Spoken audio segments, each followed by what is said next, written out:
On a winter night in the mountains of Wyoming, a lone cowboy heard a sound outside his cabin that didn't belong to the storm. It wasn't a knock. It wasn't the wind. It was something small, weak, and desperate, left at his door when the cold had already decided who would survive.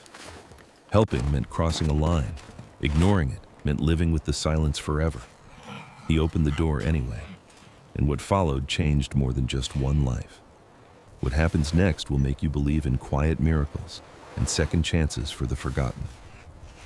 Before we begin, tell me where you are watching from. Drop your country in the comments below. If you believe no child or animal should ever face fear alone, hit subscribe now and share this story with someone who needs hope. Pine Ridge, Wyoming sat where the paved road gave up and the land decided what came next. The town was small enough that the wind knew every building by name. In late October, that wind arrived early each morning, sliding down from the hills with the smell of frost and dry pine needles, scraping across empty streets and rattling the loose tin signs above the diner and the feed store. The sky stayed low and pale, as if winter was already leaning its weight against it. People here didn't ask when winter would come, they asked how long it would stay. Beyond the final row of houses, the ground climbed sharply into timber and stone. Pine and spruce crowded the slopes, dark and close together, their branches catching snow before it ever reached the earth. A narrow dirt track wound upward through them, disappearing and reappearing like a thought half-finished. At the end of that track stood a single cabin, set back from the trees just enough to keep the roof from being crushed by falling limbs. It was built for function, not comfort. Thick logs, small windows, a porch that sagged slightly at one corner from years of snow load and neglect. Smoke from its chimney was often the only sign of life for miles. Evan Calloway lived there alone. He was 34, tall and lean, built by years of physical work rather than intention. His shoulders were broad, his movements economical, as if he never wasted effort on anything that didn't matter. His face held sharp lines at the cheekbones and jaw, weathered not by age but by exposure. A short, uneven beard shadowed his mouth and chin, darker at the edges where he never bothered to trim it properly. A thin scar split the edge of his right eyebrow, pale against sun-darkened skin. His eyes were a muted hazel, often unreadable, the kind that revealed very little unless a person stayed long enough to notice what was missing. He dressed the same way most days. A red, checkered flannel shirt, softened from use but still sturdy. Under a heavier work jacket when the cold demanded it, jeans stiff with dust and wear, boots scarred by rock and wire. A cowboy hat with a faded brim that had bent to the shape of his head over years. Everything he owned had a purpose. Nothing was ornamental. Evan did not keep things that didn't earn their place. His work tied him to the land without belonging to it. A timber company out of Casper owned the acreage, and Evan was paid to keep it intact, maintain the fences, clear fallen trees from the access road, discourage trespassers, and deal with animals that wandered too close to the edges of human space. It wasn't glamorous work, but it suited him. The land made sense. Broken boards could be replaced, a fence could be tightened, a problem could be solved with hands and time. People were harder.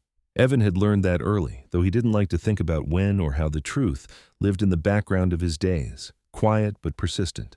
He had a son he didn't see, a boy named Cody, who lived far away with a mother who no longer trusted Evan's promises. Evan had left when the boy was young, telling himself that absence was better than disappointment. It was a lie he'd repeated often enough that it sometimes sounded like truth. On good days, the thought of it stayed distant. On bad days, it sat heavy in his chest, like something unfinished he didn't know how to return to. The cabin held only what he needed. A wood stove that crackled and popped when fed properly. A rough table scarred by years of knives and tools. Shelves lined with canned food, neatly arranged. The radio worked when the weather allowed it, though it mostly delivered static and the occasional weather warning. Evan didn't mind the silence. Silence was predictable. He shared it with a dog and a horse. The dog was a German shepherd named Slate, gray-black with a thick coat and a chest that spoke of strength rather than speed. Slate was 9 years old, his movements slower. Now, especially on cold mornings, but his attention never dulled. One ear carried a small notch from a fight long past, and a faint cloudiness hazed his left eye. He watched everything, rarely barked, and slept lightly. He trusted Evan completely, but nothing else by default. The horse, Buckhorn, was an old sorrel gelding with a wide white blaze and a temperament that hovered between patient and stubborn. His joints creaked when the cold set in, but he moved steadily and without complaint. Buckhorn had learned Evan's habits and moods over years, and he responded to them with quiet understanding.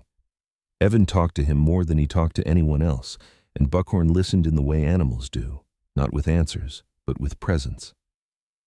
That morning, Evan woke before dawn, as he always did.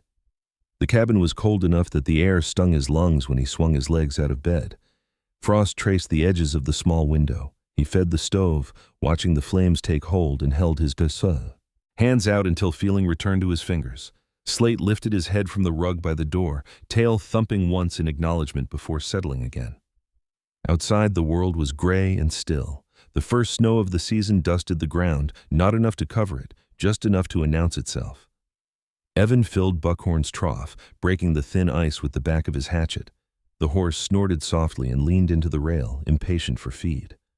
Evan moved through the routine with practiced ease, the rhythm of it calming and familiar. After breakfast, coffee and toast eaten standing, he walked the fence line near the cabin. Slate moved ahead of him, nose to the ground, reading scents left overnight. Evan checked for damage where elk sometimes pushed through, tightening wire where it had loosened. The wind picked up as the morning wore on, carrying the smell of snow and cold metal. By midday, the clouds had thickened.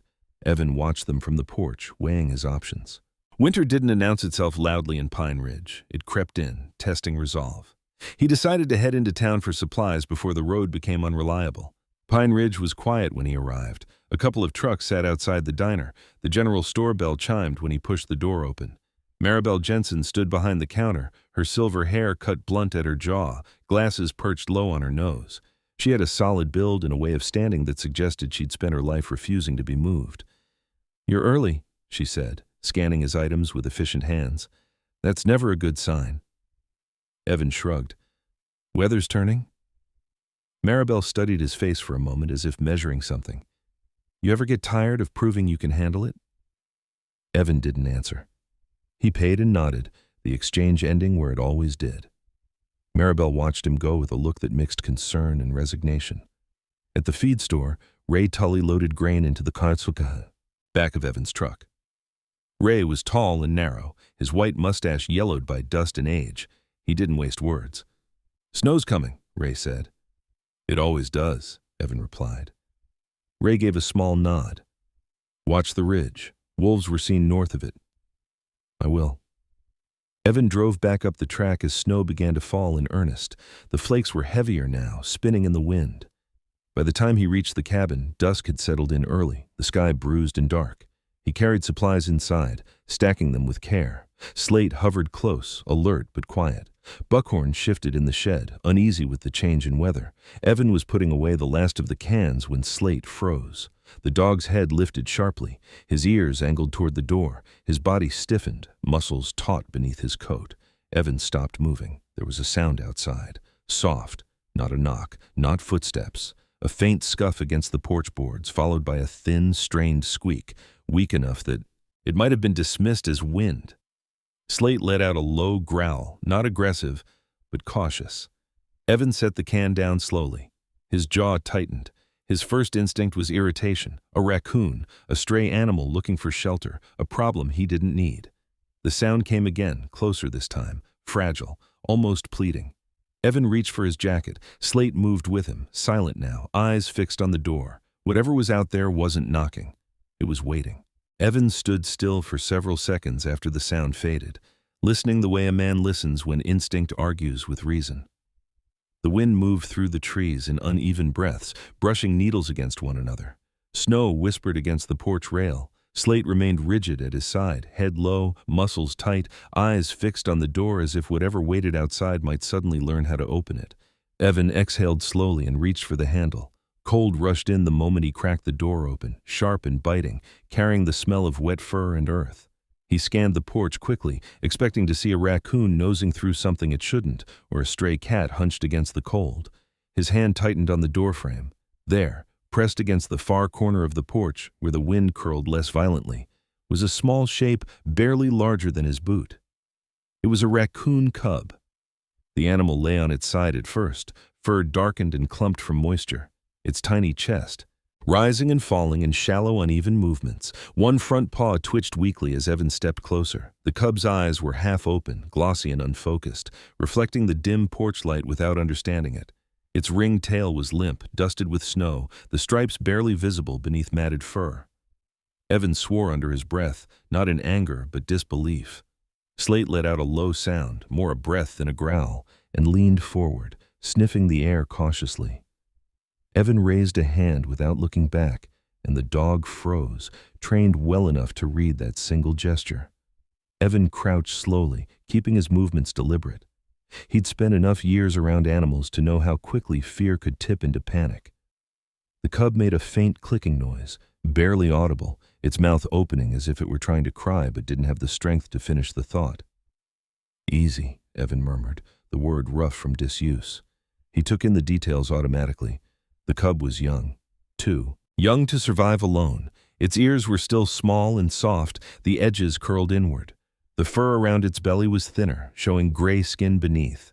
No obvious wounds, no blood, just cold and exhaustion. Evan's gaze flicked past the porch into the dark trees. He scanned the edges of the clearing, looking for movement, for the reflective shine of eyes. Raccoons didn't abandon their young without reason. They didn't carry them into open spaces unless desperation pushed them beyond instinct. Slate followed his line of sight, silent and tense. Evan waited. Nothing moved. The wind shifted and snow thickened, the flakes larger now, more committed. Evan felt the cold creeping through the doorway and into the cabin behind him, but he didn't close it yet. He remained crouched, watching the cub, watching the forest, weighing the consequences. Interfering with wildlife was never clean. Every choice came with a cost. Evan knew that better than most. He had spent years undoing. Damage caused by people who meant well but thought short-term. Feeding animals that grew dependent, relocating creatures that died trying to find their way back. Kindness, when applied without patience, could be cruel. But leaving the cub where it lay felt less like respecting nature and more like pretending not to see. The cub shifted again, trying to pull itself upright. It managed a few inches before collapsing, its body trembling violently. The sound it made this time was sharper, more urgent, like something tearing loose inside it. That did it. Evan slipped off one glove and reached forward slowly. He didn't grab. He didn't rush. He placed his hand near the cub, letting it register warmth before contact. The animal flinched, but didn't retreat, its energy spent. Evan slid his hand beneath its chest and lifted gently, surprised by how light it was. The cub weighed almost nothing, all bone and cold fur. Slate stepped closer, sniffed once, then sat back on his haunches, watching with careful interest. Evan backed into the cabin and shut the door with his heel, sealing the cold out. He carried the cub to the far side of the room, near the wood stove, and set it down on an old towel he kept for wiping tools and boots. The cub shuddered as warmth reached it, its tiny paws curling inward. Evan grabbed another towel, folded it, and draped it loosely over the cub, leaving its head exposed. He crouched there for a moment, hands on his knees, watching for signs of distress. The cub's breathing steadied slightly, though it still trembled. Slate approached slowly and lay down a few feet away, head resting on his paws, eyes fixed on the small animal. He didn't growl, he didn't whine. He simply observed, as if filing the moment away. Evan straightened and moved to the sink, filling a shallow dish with lukewarm water. He set it near the towel and dipped a finger in, letting a drop touch the cub's mouth. The animal responded almost immediately, licking, weakly, its tongue rough against Evan's skin. He withdrew his hand carefully. "You're not supposed to be here," Evan said quietly, more to himself than the animal. The cub made no argument. For the next hour, Evan stayed close. He fed the stove, keeping the heat steady but not overwhelming. He replaced the towel when it grew damp. He watched the cub's breathing and the way its small chest rose and fell. Slowly, the shaking lessened. The cub shifted closer to the stove, curling instinctively toward warmth. Evan's mind wandered despite himself. He thought of his son at that age, smaller, softer, fragile in ways Evan hadn't understood at the time. He remembered the weight of responsibility that had pressed down on him then, the fear that he would break something simply by staying. Leaving had felt like mercy back then. Looking back, it felt more like avoidance. He shook the thought away and stood, restless. Outside, the snow deepened. Evan stepped to the window and peered out, scanning the tree line again. This time he caught it, a subtle shift in shadow, a darker shape where darkness already ruled. A raccoon, larger, perched at the edge of the trees, its eyes reflected faintly, bright and sharp. The mother. She didn't move closer, she didn't retreat, she watched. Evan stood still, heart beating a little faster now, not with fear but with something like awe. He understood then. The cub hadn't wandered here, it had been brought, placed deliberately in the one spot that smelled of heat and shelter and human presence. A choice had been made. Evan remained at the window until the shape melted back into the trees, swallowed by snow and shadow. He let out a breath and turned back toward the stove. The cub slept now, curled tight, its breathing deep and even. Slate had shifted closer, resting his chin on the edge of the towel, eyes half closed but alert.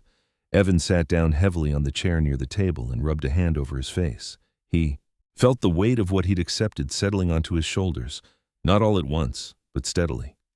He didn't know how long the cub would stay. He didn't know what would happen when the storm worsened, or when the mother returned, or if this would end badly despite his intentions. What he knew was simple and uncomfortable. Something had been left at his door, and he had answered. The night stretched long after Evan answered the door to something he had never planned for. Snow thickened against the windows, tapping the glass in soft, irregular patterns, as if the storm itself was uncertain how hard it intended to press. Inside the cabin, warmth held steady, the wood stove glowing a dull orange, breathing heat into the room in slow pulses.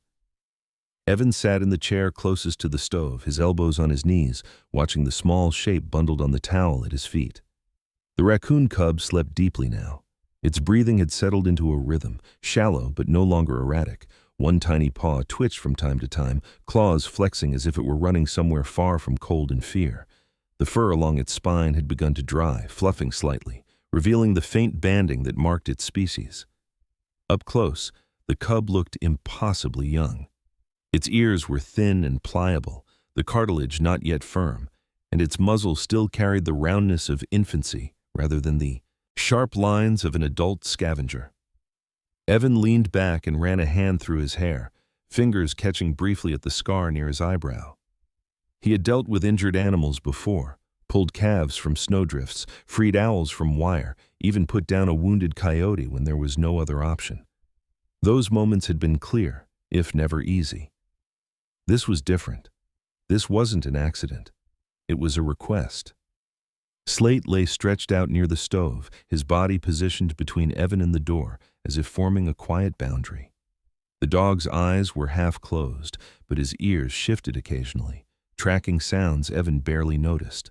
Slate was older now, slower to rise, but his instincts remained sharp. He accepted the cub's presence with cautious tolerance, not affection, not hostility. Just awareness. Evan rose quietly and moved to the sink. He rinsed his hands, scrubbing away the faint smell of wild fur and cold earth. As he dried them on a towel, his gaze drifted to the rifle, mounted on the wall. He had no intention of using it tonight, but its presence reminded him of the balance he walked every day, between protector and intruder, between order and interference. He returned to the cub and knelt, checking its temperature by touch. Warm enough now, not overheated. Good. He adjusted the towel slightly, careful not to wake it. "You stay warm," he murmured, voice low and steady. The cub did not stir. Evan's thoughts turned outward again, toward the forest. He knew the mother would return. Raccoons were persistent, intelligent creatures. They learned quickly. He wondered how long she had watched his cabin before making her decision. Long enough to learn the rhythm of smoke from the chimney. Long enough to know the dog stayed inside at night. Long enough to judge that he was a safer risk than the cold. That knowledge sat uncomfortably in Evan's chest. Near midnight, Slate's head lifted again. This time the dog did not growl. He rose slowly and moved to the window, standing on all fours, peering out into the darkness. Evan followed, keeping his movements calm. The snow had eased slightly, though the wind still threaded through the trees. At the edge of the clearing, a shape stood half hidden behind a fallen log. The raccoon mother was closer now, larger than Evan had expected, her fur thick and bristled against the cold. Her face was sharp and intelligent, the dark mask around her eyes stark against the pale snow. She didn't pace. She didn't vocalize. She simply watched. Evan stood still, hands loose at his sides. He didn't open the door. He didn't turn away. For several long minutes, nothing changed. Then the raccoon took a single step forward, paused, and sat back on her haunches, her tail wrapped around her feet, deliberate, controlled. Evan felt something in his chest loosen slightly. She wasn't here to attack. She was here to wait. The cub shifted in its sleep, letting out a faint sound, and the mother's head snapped up instantly. Evan watched the exchange, aware that he was witnessing something intimate, something not meant for him. "I know," he said softly, though he wasn't sure who he was speaking to. "I know." He stepped back from the window and returned to the stove, deliberately breaking the line of sight. After a moment, the shape outside retreated, melting back into shadow. The snow swallowed her tracks almost immediately. Evan didn't sleep much that night. He dozed in short stretches, waking often to check the cub, to feed the stove, to scan the windows. Each time the cub remained alive. Each time the storm pressed on. Morning arrived slowly, light seeping into the cabin like an afterthought. The storm had not passed, but it had settled into a steady fall, the kind that buried without drama. Evan brewed coffee and drank it standing, eyes on the cub. Slate followed him outside briefly to check the perimeter, then returned, shaking snow from his coat before, resuming his watch near the stove. The cub woke just after sunrise. It lifted its head weakly, blinking against the light, and let out a soft, questioning sound. Evan crouched again, keeping his distance but staying within sight. He offered a shallow dish of water, tipping it slightly so the cub could reach without effort. After a moment's hesitation, the cub drank. Small tongue flicking rapidly, its body trembling less now. "That's it," Evan said quietly. "Easy." He prepared a bit of softened food, nothing heavy, nothing unfamiliar, and set it within reach. The cub sniffed, then ate slowly, clumsily, pausing often to rest. Evan watched every movement, alert for signs of distress. Later that morning, Evan heard the crunch of tires on snow outside. He stiffened, glancing toward the window. A truck pulled into the clearing, its tires struggling briefly before finding purchase. Evan frowned. No one came up here unannounced in winter. The door opened, and a man stepped inside without knocking, stamping snow from his boots. He was in his early 40s, tall and broad-shouldered, with a thick brown beard flecked with gray. His coat was heavy and well-worn, his movements confident, unhurried. This was Lucas Hale, the regional wildlife officer assigned to the Pine Ridge district. Lucas removed his hat and shook snow from it, then looked up and froze. "Well," he said slowly, eyes dropping to the towel by the stove. "That's not something you see every day." Evan straightened, crossing his arms. "Morning to you, too." Lucas crouched a few feet from the cub, careful not to move closer. His expression was thoughtful rather than alarmed. He had the look of a man who had seen too much to jump to conclusions. "Raccoon Cub," Lucas said. "Young. Too young to be out alone." He glanced up at Evan. "Let me guess. Found it outside." "Left," Evan corrected. Lucas's eyebrows rose slightly. "Left?" Evan nodded toward the petite window. "Mother's nearby." Lucas studied him for a moment, then nodded slowly. "That tracks. Desperation makes animals do strange things." He stood and brushed his hands together. "You know the risks." "I do." Lucas sighed. "Officially, I should relocate it. Take it to a rehab center." He paused. "Unofficially, those places are full. In storms like this," he looked back at the cub, "survival rates aren't great." They stood in silence for a moment, the weight of the decision hanging between them. Lucas finally spoke. "If the mother's still coming back, best outcome is reunification. But you have to be careful. Too much contact and she won't take it." Evan nodded. "I know." Lucas studied him again, eyes sharp but not unkind. "You always were careful," he said. "Too careful, some might say." Evan didn't respond. "I'll check back," Lucas said, pulling on his gloves. "If things change, you call me, day or night."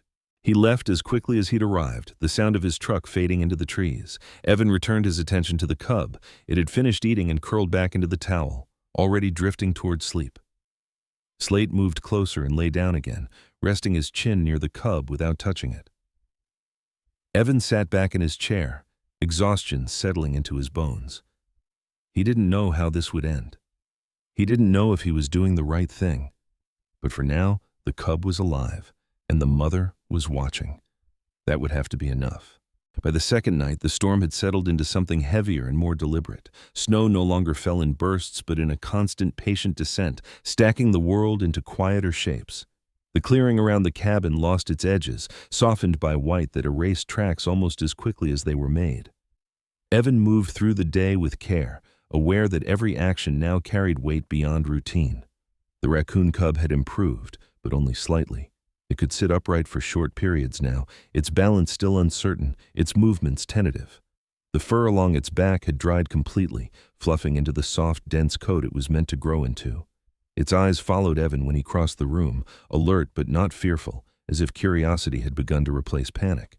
When Slate shifted nearby, the cub paused and watched, then returned to its slow exploration of the towel and the space around it. Evan kept his distance. He resisted the urge to touch unless necessary, remembering Lucas's warning. Too much contact would undo the fragile trust the mother might still hold.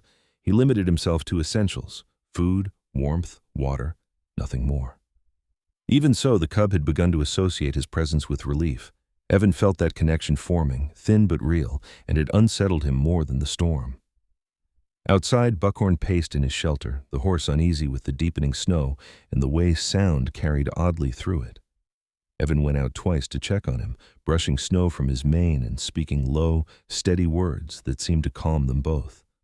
Slate followed, remaining close but relaxed, his loyalty expressed not through excitement, but through constant awareness. As daylight faded again, Evan prepared for what he knew had to come next. He opened the door briefly at dusk and placed a small portion of food just beyond the porch, far enough to keep distance but close enough to be found. He stepped back inside and waited, lights dimmed, movement slow. The forest responded with silence at first. Hours passed. The stove ticked softly as the metal expanded and contracted. The cub dozed, waking only to eat and drink. Evan sat at the table sharpening a knife he didn't need sharpened, the repetitive motion giving his thoughts somewhere to rest. He watched the window more than the blade. Near midnight, Slate rose without sound and moved to the door. Evan followed, heart quickening despite his effort to remain calm.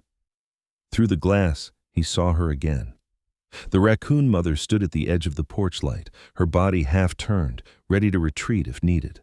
Snow dusted her whiskers. Her eyes were sharp and fixed, reflecting just enough light to make her presence undeniable. She did not approach the food immediately.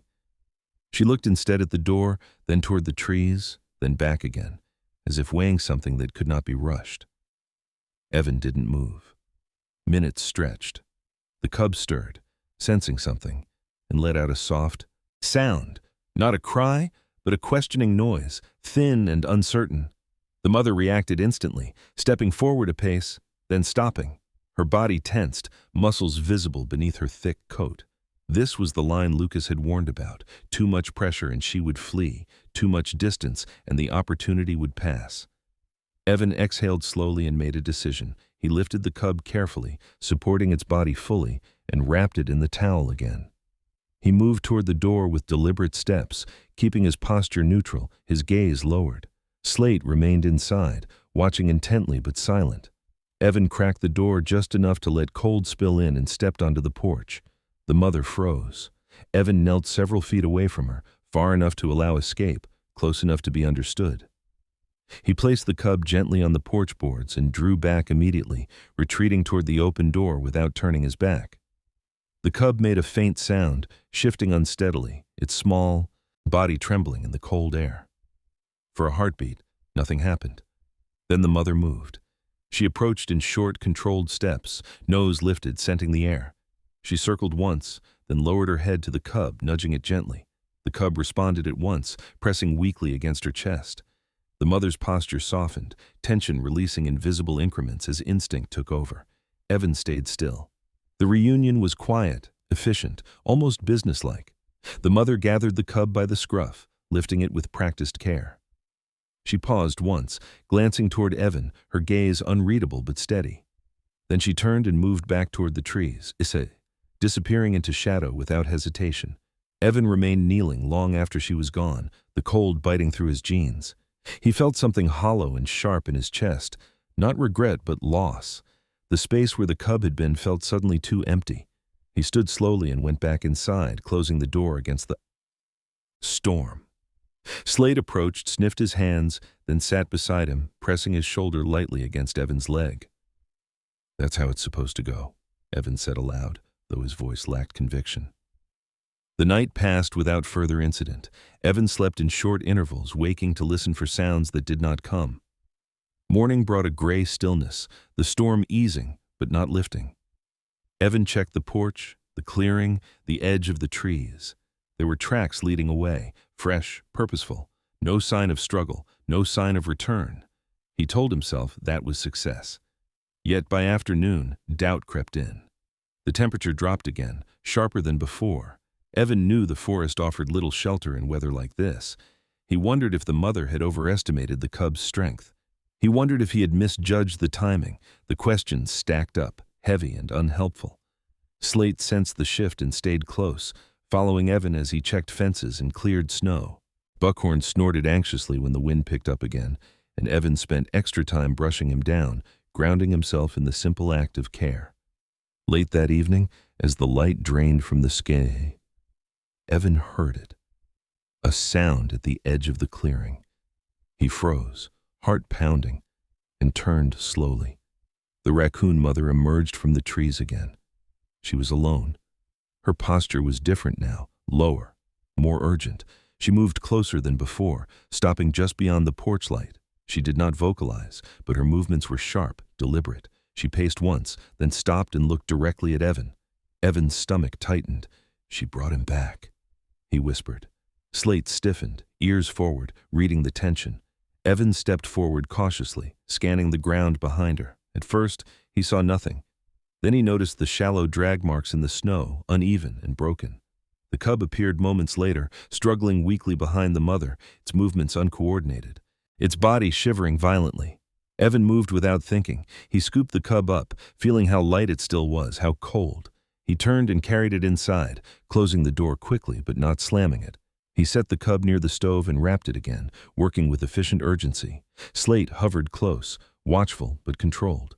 Evan's hands shook slightly as he fed the stove, pushing the heat higher than before. The cub whimpered faintly, then fell silent, its breathing shallow.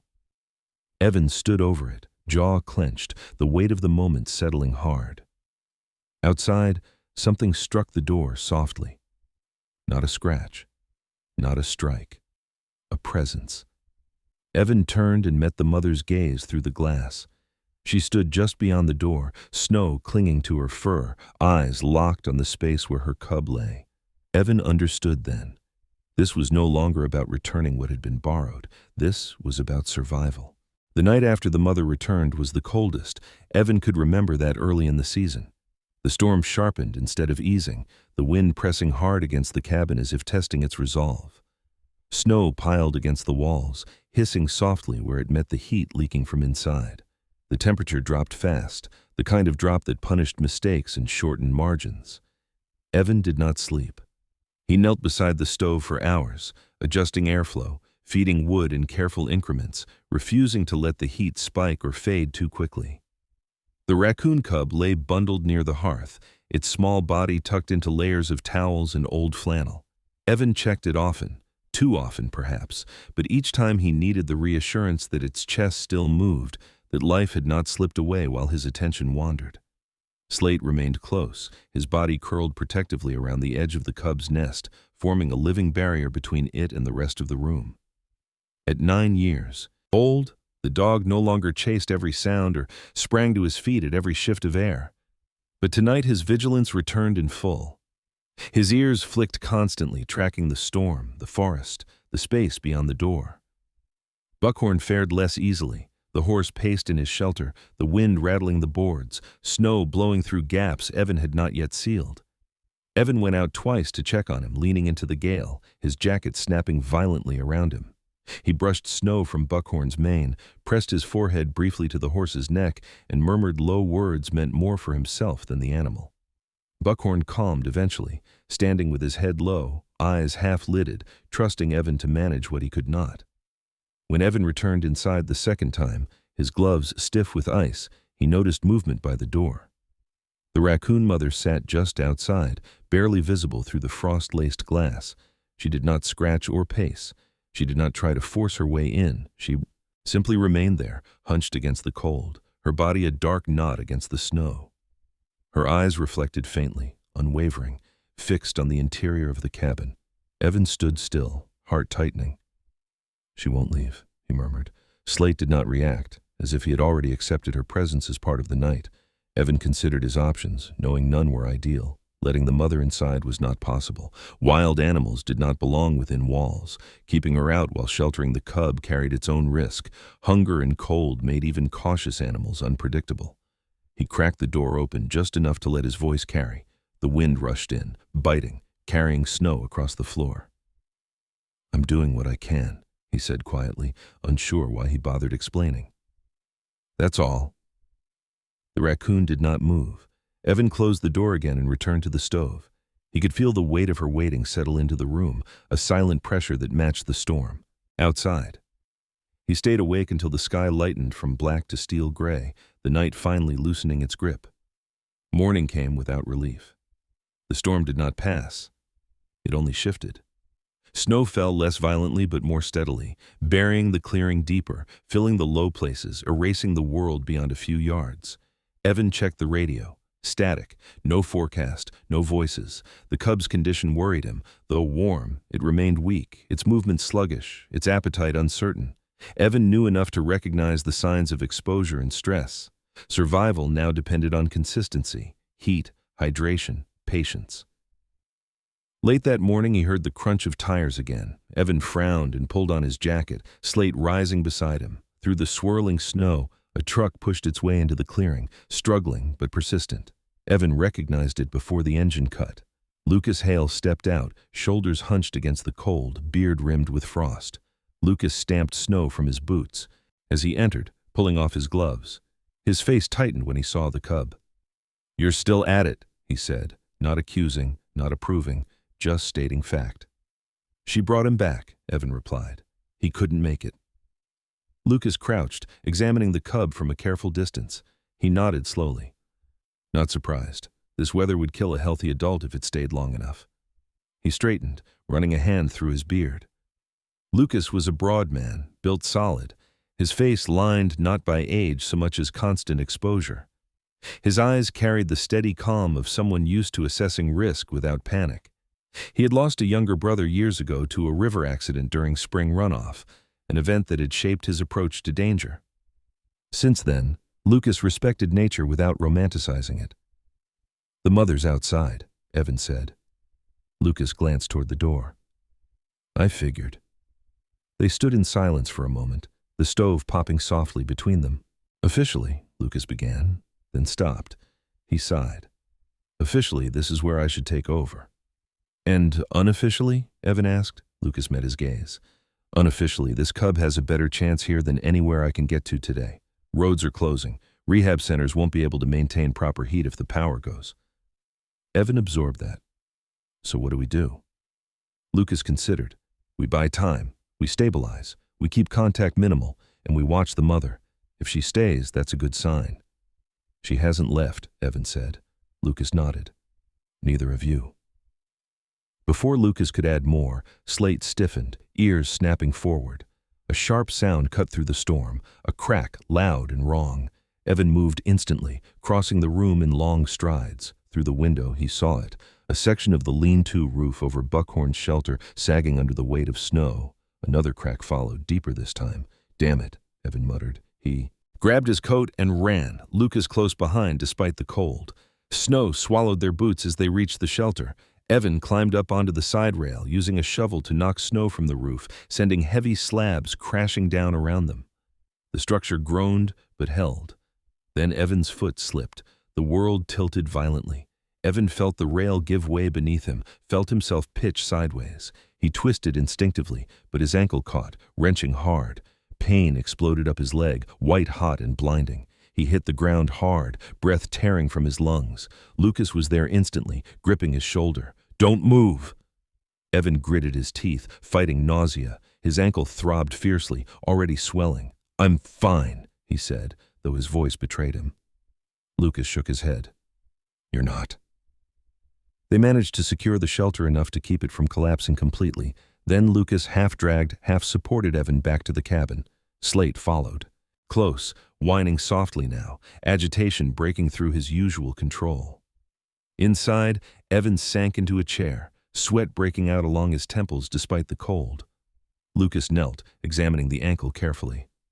"Sprain at least," Lucas said. "Could be worse." Evan stared at the floor, anger and frustration twisting in his chest. Being injured now of all times, felt like betrayal by his own body. The cub whimpered softly from near the stove. Evan looked up, jaw tightening. "I can't be down," he said. "Not with this." Lucas followed his gaze and exhaled slowly. "Then we adapt." Outside, as if summoned by the tension, the raccoon mother appeared again, pacing near the door, movements sharp and restless. She sensed the shift immediately. Evan watched her through the glass, one hand gripping the arm of the chair. The storm had chosen a side, and it wasn't his. Pain has a way of rearranging a man's priorities. By the time the second night after the fall arrived, Evan understood that with uncomfortable clarity. His ankle had swollen to the size of a fist, the skin stretched tight and hot beneath layers of cloth and a hastily wrapped brace Lucas had fashioned before leaving. Every movement sent sharp reminders up his leg, forcing him to slow down in ways he hadn't allowed himself for years. The storm still hadn't broken. Snow pressed against the cabin walls like something alive, piling high enough that Evan had to clear the door twice just to keep it functional. Inside, the air remained warm but heavy, thick with wood smoke and tension. The raccoon cub lay curled near the stove, its small body rising and falling steadily now, stronger than before, but still fragile. Its eyes followed Evan whenever he shifted, not fearful, not trusting, simply aware. Slate rarely left Evan's side. The dog's gray-black coat had dulled with age, but his presence had sharpened. He moved carefully around the injured ankle, positioning himself as if instinctively shielding Evan from further harm. When Evan tried to stand too quickly, Slate rose too, pressing close, offering balance without instruction. At 9 years old, Slate had learned the weight of responsibility without ever being taught. Buckhorn remained restless. The storm had trapped him in his shelter, and Evan could no longer tend to him properly.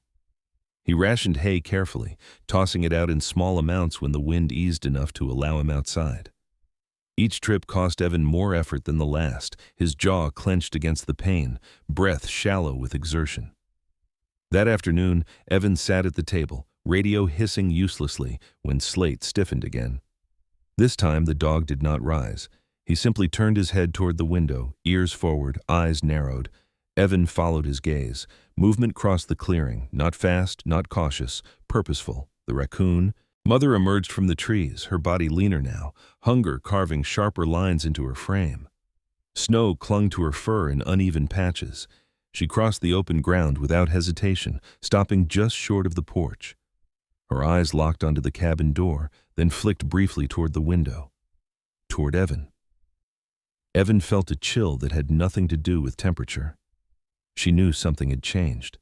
He struggled to his feet, gripping the edge of the table for support, and hobbled toward the door. Slate stayed close, shoulder brushing Evan's leg. Evan cracked the door open just enough to see clearly, cold air rushing in. The raccoon did not retreat. Instead, she did something Evan had not expected. She turned. Then she moved several steps away from the cabin, stopped, and looked back. Evan's breath caught. She repeated the motion, walking a short distance toward the tree line, pausing, looking back again. Her movements were sharp, deliberate, unmistakable. "She's trying to show me something," Evan murmured. Slate let out a low sound, uncertain.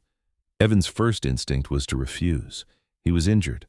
The storm was still dangerous. Logic told him to stay put, to protect what little control he had left. But another instinct, older and less reasonable, pressed forward. The same instinct that had opened the door 2 nights ago.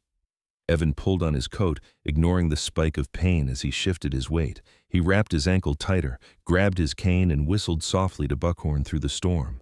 The horse snorted in response but didn't move. Slate remained at Evan's side. Outside, the raccoon waited. Evan stepped onto the porch, testing his footing carefully. Snow swallowed his boots almost immediately. The raccoon moved again, heading toward the edge of the clearing, stopping every few yards to ensure Evan followed. He did. Each step hurt, each breath burned, but the distance was not far, just beyond the trees where the land dipped slightly and the wind carved strange shapes into the snow. Then Evan saw it. A fallen spruce, uprooted by the storm, lay across a narrow ravine. Beneath it, partially buried by drifted snow, was movement, small, frantic, uneven. Another cub. This one was worse off. Its fur was matted with ice, one hind leg pinned beneath a branch. It struggled weakly, breath coming in sharp, shallow bursts. Evan's chest tightened painfully. The mother circled the trapped cub, frantic but controlled, unwilling or unable to approach the weight that pinned it. Evan swallowed hard. "So that's it," he whispered. He moved forward carefully, using the cane for balance, Slate staying close but out of the way. He knelt with effort, pain screaming through his ankle, and assessed the situation. The branch was heavy, but not immovable. The cub's leg was pinned awkwardly, but not crushed. Evan positioned himself, grit his teeth, and lifted. The pain nearly dropped him. He adjusted, found leverage, and tried again, muscles burning, breath tearing from his lungs. Slate whined softly, pressing his body against Evan's side as if lending strength. With a final effort, Evan shifted the branch enough for the cub to pull free. The mother reacted instantly, darting forward to gather the cub against her chest, checking it with quick, practiced movements. The cub let out a thin cry, then clung to her fur. Evan collapsed backward into the snow, chest heaving, vision swimming. The mother turned toward him. For a long moment, she did not move. Then, slowly, deliberately, she approached Evan and stopped a few feet away. Her eyes met his, not wild, not fearful, acknowledging. She dipped her head once, a movement so subtle Evan might have imagined it if not for the weight in his chest that followed. Then she turned, gathered both cubs, and disappeared into the trees. Evan lay there, snow melting into his coat, the storm finally easing above him. Slate nudged his face, insistently, licking his cheek, grounding him. "Okay," Evan breathed. "Okay." It took him nearly an hour to make it back to the cabin. Every step hurt, every breath felt earned. But he made it. Inside, the cabin felt warmer than before, not in temperature but in presence. Evan collapsed into the chair by the stove, exhausted beyond words. Slate curled at his feet, eyes never leaving him. Outside, the forest had gone quiet. The storm had not ended, but something had shifted. Evan closed his eyes, ankle throbbing, body aching, mind strangely calm. For the first time since winter began, he felt something close to trust. Not in the weather, not in his strength, but in the balance he had nearly forgotten existed. He had answered when called, and the forest had answered back. The storm loosened its grip slowly, like a clenched fist, unwilling to admit it had spent its strength. By the third morning, after Evan returned from the ravine, the snow no longer fell. It lay heavy and quiet across the clearing, smoothing the world into something almost gentle. The wind had dropped to a low murmur in the trees, and the sky, though still gray, carried a thin promise of light. Evan woke late. His body protested immediately. The ankle throbbed dully, swollen and stiff, reminding him that whatever balance he had reclaimed from the forest had not come without cost. He lay still for several minutes, listening. To the stove ticking softly as embers cooled, to Slate's steady breathing near the bed, to the absence of sounds he had grown used to over the past days. No pacing outside the door, no watchful shape at the edge of the trees. The cabin felt emptier than it had in weeks. When Evan finally sat up, Slate rose with him, moving carefully, his tail giving a single, slow wag. The dog's muzzle had grown noticeably grayer over the years, and his movements carried the measured patience of age. Yet his eyes remained bright, alert, fixed on Evan with unwavering attention. Slate had seen storms before. He had seen men push past their limits and suffer for it. He understood recovery in ways no one had ever taught him. "Easy," Evan murmured, resting a hand briefly against the dog's shoulder as he swung his legs over the edge of the bed. He moved through the cabin slowly, leaning on the cane Lucas had left behind. Coffee took longer to make than usual. Everything did. But there was no urgency now, no edge to his movements. The crisis had passed. What remained was aftermath. Outside, Buckhorn whinnied softly when Evan opened the door. The horse stood in his shelter, head lifted, ears forward, watching Evan approach with quiet expectation. Snow clung to his mane and along the edges of his blaze. He stamped once, impatient but calm, a habit born shyes of years spent waiting for weather to decide when it would be done with them. "You did good," Evan said, voice low as he brushed snow from the horse's neck. "We all did." Buckhorn snorted and leaned into the brush, accepting the praise without ceremony. Evan checked the shelter carefully this time, reinforcing weak points, clearing snow where he could without risking another fall. Slate stayed nearby, positioning himself instinctively between Evan and the slickest patches of ground. It was not obedience. It was partnership. By midday, the sun finally broke through the clouds, pale and cold, casting long shadows across the clearing. Evan stood at the edge of the porch, squinting toward the tree line where the ravine lay hidden beneath drifts. He did not expect to see them again. He knew better than to hope for repetition where nature was concerned. Still, he watched. Memory had a way of filling the quiet. Evan found himself thinking not of the storm, but of the look the Raccoon Mother had given him before she left, the steady acknowledgement, the absence of fear. It reminded him uncomfortably of moments he had failed to offer the same to others, to his son, to himself. In the afternoon, a truck appeared on the road below the ridge. Evan recognized it before it stopped. Lucas Hale stepped out, moving more carefully this time, scanning the clearing before approaching the cabin. His beard was neatly trimmed despite the weather, and his coat bore fresh scuffs from recent work. He carried a pack over one shoulder, posture straight but relaxed. "You look worse," Lucas said by way of greeting, eyes flicking to Evan's ankle. Evan huffed softly. "You should see the other guy." Lucas smiled faintly and stepped inside, stamping snow from his boots. He glanced around the cabin, taking in the absence of the cubs, the cleared space near the stove. "They're gone," he said. Evan nodded. "Both of them." Lucas exhaled, relief easing his shoulders. "Good." They stood in silence for a moment, men who did not need many words to understand outcomes. "You shouldn't have gone out there," Lucas said eventually. "I know." "And you would again." "Yes." Lucas studied him carefully, then nodded once. "That tracks." He crouched and examined Evan's ankle with professional detachment, tightening the wrap and adjusting the brace. His hands were steady, practiced. Lucas had learned control early. After his brother drowned in a river swollen with spring runoff, he had sworn never to rush a situation again, never to mistake urgency for wisdom. "You'll heal," Lucas said, "but not fast. You need help." Evan's jaw tightened instinctively, the old reflex flaring. Lucas held up a hand. "I'm not talking about moving you. I'm talking about letting people know you're not invisible." Evan looked away, gaze settling on the window. "People have their own problems." "So do Shamla," Yuta, Lucas replied evenly. "That doesn't disqualify you."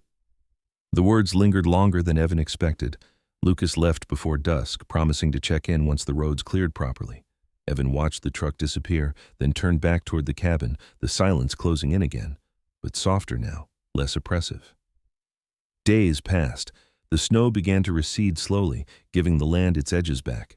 Evan's ankle improved in small increments. He learned patience again, something he had once practiced well and then forgotten. Slate remained constant at his side. Buckhorn grew restless as the paths opened, eager for movement, eager for routine. One evening, just before sunset, Evan saw movement at the edge of the clearing. He froze, heart quickening. The Raccoon Mother stood at the tree line. She was healthier now, fuller, her posture relaxed, her movements unhurried. A moment later, two smaller shapes emerged behind her, both cubs moving more confidently now, clambering awkwardly through the snow with youthful energy. Evan did not move. Slate stood, ears forward, alert but calm. The Raccoon Mother watched Evan for a long moment. Then she turned, her cubs following, disappearing into the trees without ceremony. Evan let out a breath he hadn't realized he'd been holding. "They stayed," he murmured. "Long enough." The truth settled gently into him. Not everything was meant to last. Some things were meant to pass through, to change both sides, then move on. That night, Evan sat by the stove with Slate at his feet, writing a letter he had started and abandoned many times before. He didn't write an apology. He didn't explain himself. He simply wrote honestly, telling his son where he was, what had happened, and that he would like to talk, when and if the boy was ready. He folded the letter carefully and set it by the door. Outside, the forest held its quiet. Evan leaned back, exhaustion mixing with something lighter, something like peace. He was still alone, but he was no longer closed, and that, he realized, was a kind of staying. Spring did not arrive all at once in Pine Ridge. It came the way truth often did, slowly, in pieces, revealing itself only when a person was patient enough to notice. Snow retreated from the low places first, turning to dark ribbons of meltwater that cut through the clearing and followed the land's natural lines. The trees shed their burden in soft collapses, sending white sheets sliding from branches to earth. The air changed too. It lost the bite that made every breath feel earned and took on the damp mineral smell of thawing ground. Evan felt the change in his ankle before he saw it anywhere else. The swelling had gone down enough that he could stand without bracing himself first. Pain remained, but it had shifted from sharp to dull, from command to reminder. He moved more confidently now, though still carefully, the cane never far from reach. Each morning, he tested the joint with the same measured patience he used on the land, accepting progress in inches rather than miles. Slate aged visibly during those weeks, the winter having asked more of him than any before. His muzzle had gone nearly white, and he slept more often, deeper, but his attention never wavered. He continued to place himself between Evan and whatever seemed uncertain, slick ground, sharp noises, unfamiliar shapes. Loyalty had long since become habit. Habit had become instinct. Buckhorn, freed from the worst of the snow, reclaimed his quiet authority. He moved with renewed steadiness, the stiffness in his joints easing as the ground softened. Evan rode him only when necessary at first, keeping the outing short, letting the horse set the pace. There was no hurry anymore. One morning in early April, Evan found a letter waiting in the truck's cab. It was postmarked from Idaho. He stood there longer than necessary, the envelope heavy in his hand despite its lightness. He recognized the handwriting immediately, uneven, careful, as if the writer had stopped often to consider each word before committing it to paper. Evan took it inside and sat at the table, Slate settling at his feet. The letter was short. Cody wrote about school, about a part-time job at a hardware store, about the weather where he lived. He didn't ask questions. He didn't accuse. Near the end, he wrote simply that he was glad Evan was alive, and that maybe, when things settled, they could talk. No promises, no conditions, just the door, cracked open. Evan folded the letter slowly, feeling something in his chest give way, not collapse, but release. He didn't read it again. He didn't need to. That afternoon, Lucas Hale drove up the ridge with news and supplies. He walked with the same steady confidence as always, his beard trimmed, his eyes alert but unhurried. He had always struck Evan as a man who carried loss without advertising it. "Road's open," Lucas said. "Mostly. Town's talking again." "About what?" Evan asked. Lucas smiled faintly. "About you." Evan shook his head. "They always do." "This time it's different," Lucas said. They noticed. He helped Evan reinforce the shelter properly, replacing damaged beams and checking the roofline with a practiced eye. They worked without much conversation, the kind that grew out of mutual respect rather than familiarity. Before Lucas left, he paused on the porch and glanced toward the tree line. "They won't be back," he said. "Not like before." Evan nodded. "I know. But you might see them," Lucas added, "once in a while."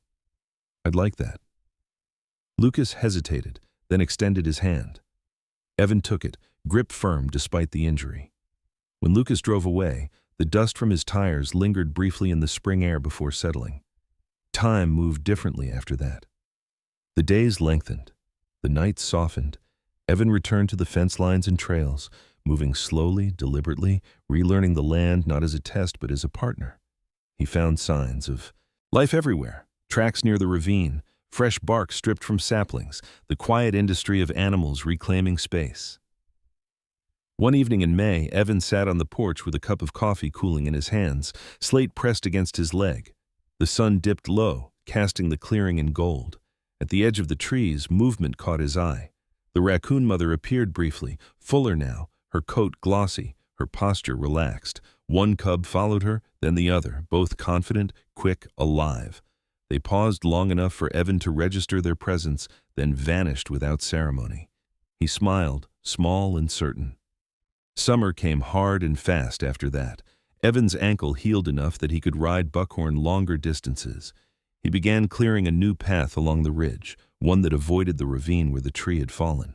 Slate followed at an easier pace now, content to rest more often in the shade. Evan adjusted without resentment. He had learned how. In July, Cody came to visit. He arrived in a borrowed truck, awkward and uncertain, standing too straight as if bracing for disappointment. He was taller than Evan remembered, thinner, his hair darker. His eyes were the same, hazel, searching. They shook hands first. It felt safer than an embrace. They talked slowly, about the land, about the winter, about nothing important at all until it became clear that everything was. They rode out to the ridge together one afternoon, Evan letting Buckhorn lead. Slate trotted ahead, content. At the ravine, Evan told the story, not dramatized, not softened, just what had happened. Cody listened without interrupting. At the end, he nodded once. "You stayed," he said. Evan swallowed. "I tried." Cody looked out over the land, thoughtful. "That counts." When Cody left a week later, the goodbye was easier. The door had stayed open. Years passed.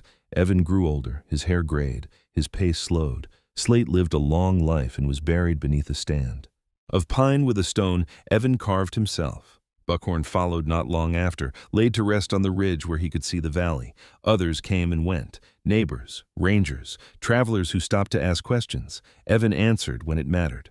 One autumn afternoon, long after the storm had become a story rather than a memory, Evan stood on the porch and watched the forest breathe. The land was quiet, balanced. He had learned something simple and difficult. Mercy was not a weakness, boundaries were not cruelty, and staying, when staying was hard, was sometimes the bravest thing a man could do. The door behind him remained open, and so did he. Sometimes, miracles don't arrive with thunder or light from the sky. Sometimes they come quietly, through a choice made when no one is watching, through compassion offered when fear would be easier. The Bible reminds us that God works in ways we do not always understand, often through ordinary people who choose kindness over comfort. When that cowboy opened his door, he didn't know he was stepping into something sacred. But God did. In our own lives, we are given moments like that too, moments when helping costs us something, when love requires courage, and when turning away feels easier than staying. Those moments are invitations, and when we answer them, even imperfectly, God meets us there. He turns small acts of mercy into quiet miracles, and broken paths into second chances. If this story touched your heart, take a moment to share it with someone who may need hope today. Let us know in the comments what this story made you feel, or where you are watching from. We read, everyone. And if you believe that no child, no animal, and no soul should ever face fear alone, please subscribe to this channel so we can continue sharing stories of faith, resilience, and love. May God bless you and your loved ones. May He protect you through every storm, guide you when the path is unclear, and remind you that even in the coldest moments, you are never truly alone. Amen.